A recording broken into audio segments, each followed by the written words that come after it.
महाराष्ट्रामध्ये 1 सप्टेंबर पासून तर 31 मार्च पर्यंत महात्मा फुले महात्मा ज्योतिराव फुले लोक अदालती आयोजित करण्याचा विचार महसूल विभागाने केला आहे।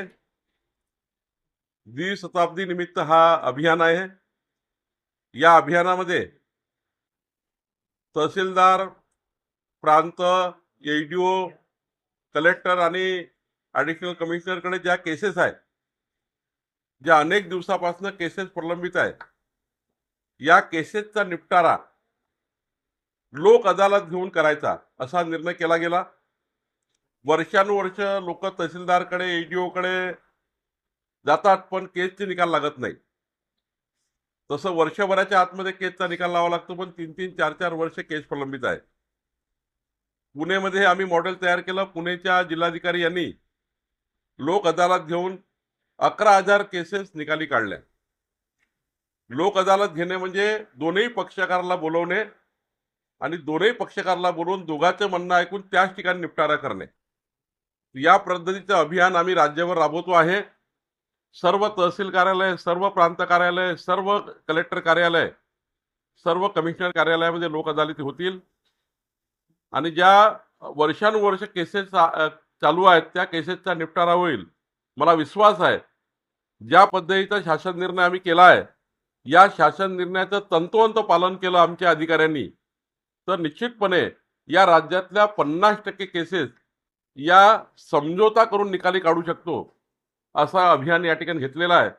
त्यामुळे 1 सप्टेंबर 2026 ते 31 मार्च 2027 या अभियानामध्ये ज्यांच्या केसेस तहसीलदारकडे, प्रांताकडे, एडीओकडे, कलेक्टरकडे सुरू आहेत, वाद सुरू आहे जमिनीचे, हे वाद लोक अदालतीच्या माध्यमातून सोडवण्याकरता जनतेने सुद्धा पुढाकार घ्यावा। आमचे अधिकारी त्या ठिकाणी पुढाकार घेतील। निश्चितपणे हे अभियान आम्ही सक्सेसफुली पूर्ण करू। चाकणमधले जवळपास 20 उद्योग स्थलांतरित झाले, त्यावरून शरद पवार यांनी टीका केलेली आहे। उद्योग बाहेर जात आहेत, सुविधा मिळत नाही, अशा प्रकारची टीका त्यांनी केली। हे माननीय उद्योग मंत्री यांनी यामुळे पुढाकार घेतला आहे आणि पुढाकार घेऊन या सर्व चाकणमधल्या MIDC चाकण म्हणून वापस जाऊ नये, कारण तिथे रस्त्याचा एक मुख्य समस्या होती।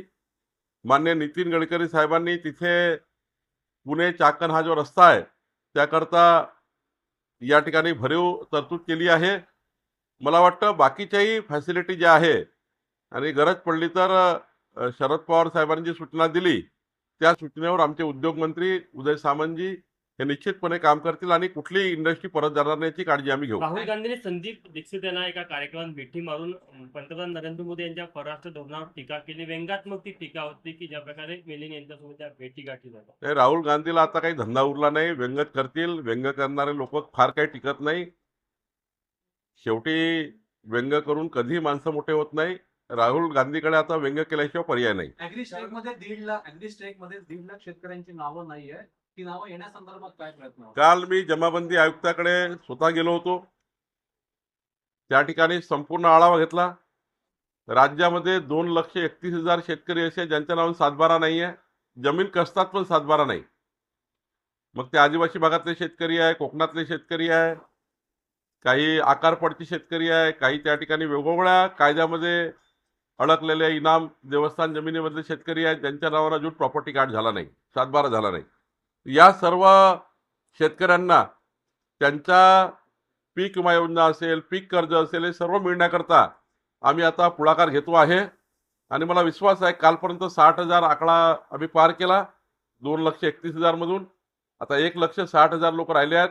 त्यांच्याही पुढच्या 1 महिन्यामध्ये काही ना काही मार्ग काढून, काही ठिकाणी कायदे बदलाची गरज आहे, काही ठिकाणी वेगवेगळ्या नियम आहे, अटी आहेत। जसं पालघर ठाण्यामध्ये वर्कर्स आहे लिहिलेलं, रत्नागिरी सिंधुदुर्गमध्ये कबुलतदार लिहिलेला आहे, मराठवाड्यामध्ये या ठिकाणी निजामाच्या जमिनी आहेत, नंदुरबारमध्ये जहागीरदार आहेत, पश्चिम महाराष्ट्रामध्ये देवस्थान इनाम आहे, देशमुख इनाम आहे, त्या ठिकाणी असे अनेक वतन आहेत। त्यामुळे वेगवेगळे कायद्याचा बदल करून सर्व शेतकऱ्यांना त्यांच्या जमिनी जे कसतात त्यांना परत मिळणे याकरता शासनाची भूमिका, आमच्या सरकारची भूमिका कारण देवेंद्रजींनी महाराष्ट्राला शब्द दिला आहे की कुठल्याही शेतकऱ्याला अन्याय होणार नाही. जसं आता आदिवासी शेतकऱ्यांना आम्ही आता या ठिकाणी नवीन 7 आणि 12 दिल्यामुळं त्या ठिकाणी त्यांच्या जमिनी त्यांच्या नावानं होणार. संजय राऊत यांनी गृहमंत्र्यांचा म्हणजे केंद्रीय गृहमंत्र्यांचा सैद्धांतिक गृहमंत्री म्हणून असा उल्लेख केला आहे. मिठ्या मारून देशाचं परराष्ट्र धोरण ठरत नाही असा देखील उल्लेख करून पंतप्रधानांवर टीका केली. नाही, असं आहे की अशा पद्धतीच्या टीका करून काही मिळणार नाही. आमचे गृहमंत्री अमित शहाजी यांनी या देशाला सुरक्षित करण्याकरता प्रचंड आपला या ठिकाणी भूमिका केलेली आहे. आणि संजय राऊत यांच्या बोलण्याने काही फरक पडत नाही. संजय राऊत यांचं बोलणं कोणी सिरियस घेत नाही. त्यामुळं केंद्रीय गृहमंत्र्यावर टीका करणे हे या ठिकाणी खरं तर आपण अशी टीका केली पाहिजे ज्या टीकेला अर्थ आहे. गेल्या 10-12 दिवसात विदर्भात आणि महाराष्ट्र विभागात ओबीसी संघटना आक्रमक आहे. तुमच्यावर जी टीका केली जात आहे जरांगे पाटील यांच्याकडून, त्यामुळे आक्रमक आहे, निवेदनं देत आहे, आंदोलन होत आहे, रस्त्यावर उतरत आहे ओबीसी समाज. मी कालच सांगितलं आहे, आता यावर बोलणं अधिक उचित होणार नाही. पण ओबीसी संघटनांना माझी विनंती आपल्या माध्यमातून आहे की रस्त्यावरचे वाद, रस्त्यावरचे मोर्चे, आंदोलन करून या राज्याची कायदा व सुव्यवस्था या ठिकाणी बिघडवणे हे काही योग्य नाही. समाजामध्ये वाद निर्माण होणे योग्य नाही. ही महाराष्ट्राची संस्कार संस्कृती नाही. आणि त्यामुळं मला वाटतं अशा कुठल्याही ओबीसी समाजाच्या संघटनेनी कुठलेही आंदोलन, मोर्चे करू नये. मनोज जरांगे वारंवार तुमच्यावर टीका करतात, त्यामुळे ओबीसी समाजामध्ये एक खचखच आहे. त्यांचं असं म्हणणं आहे की ठरवून तुमच्यावर लक्ष केलं जातं. मी कालच सांगितलं की पूर्ण भूमिका काल मांडलेली आहे. त्यामुळे रोज या विषयावर बोलणं काही उचित ठरणार नाही. एक प्रश्न असा आहे. रवींद्र चव्हाण नागपुरात आले होते, नागपूरच्या आसपासही त्यांनी प्रवास केला. या सगळ्या याच्यामध्ये सोशल मीडियावरती पक्षानं पुढे राहिलं पाहिजे. झेन जी असेल, रील्स असेल, अल्गोरिदम जे सोशल मीडियाचं ते वाढवलं पाहिजे, सल्ला रवींद्र चव्हाणांनी कार्यकर्त्यांना दिला. योग्य सल्ला दिलाय, योग्य सूर दिलाय की योग्य सल्ला दिलाय माननीय अध्यक्षांनी. आणि त्या अध्यक्षांनी दिलेल्या सल्ल्याचं आम्ही सर्व पालन करू.